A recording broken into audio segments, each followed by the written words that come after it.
Hello everyone and welcome back to the English podcast. My name is Kaylie McCorkle. I'm your host today, and in this episode we're exploring a critical approach that has reshaped the way that we read and interpret stories: feminist literary criticism.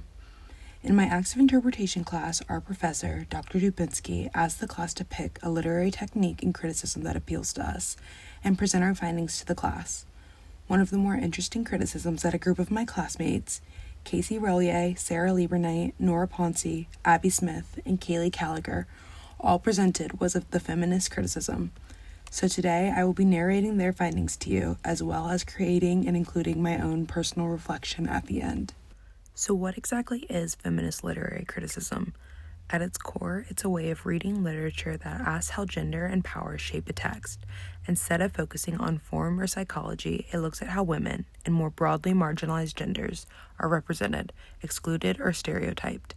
It's not just about pointing out inequality, but about understanding how literature both mirrors and reinforces cultural ideas about gender.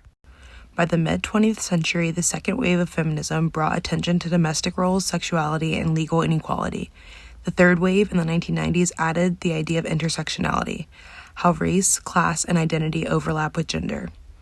From this came postfeminism, which questions whether feminism's goals have been met and critiques how media portrays empowerment, and queer theory, which challenges fixed categories like male-female or straight-gay. Together, they broaden how we think about identity and power in literature.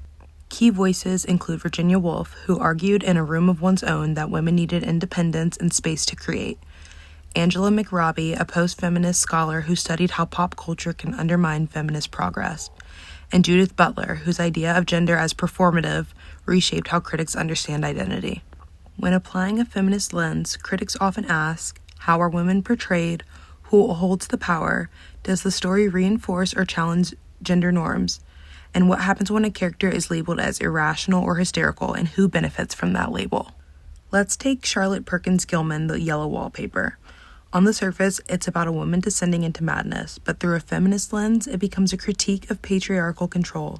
The narrator's husband, John, represents both marital and medical authority, silencing her voice and confining her to a room. The wallpaper becomes a symbol of the structures that trap women. Instead of a simple tale of insanity, the story becomes a metaphor for resistance and awakening.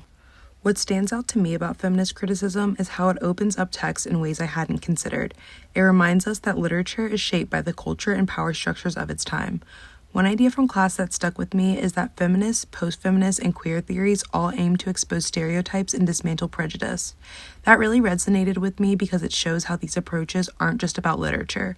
They're about questioning the assumptions we live with every day. And while feminist criticism has limits, like sometimes focusing too much on binary gender roles, I still think it's essential. It pushes us to ask who gets to tell the stories and whose voices are missing. So to wrap up, feminist literary criticism changes how we see literature by revealing how stories reflect, resist, or complicate the power structures of society. Through this lens, we learn more about the text, the world that produced it, and the world that we live in now.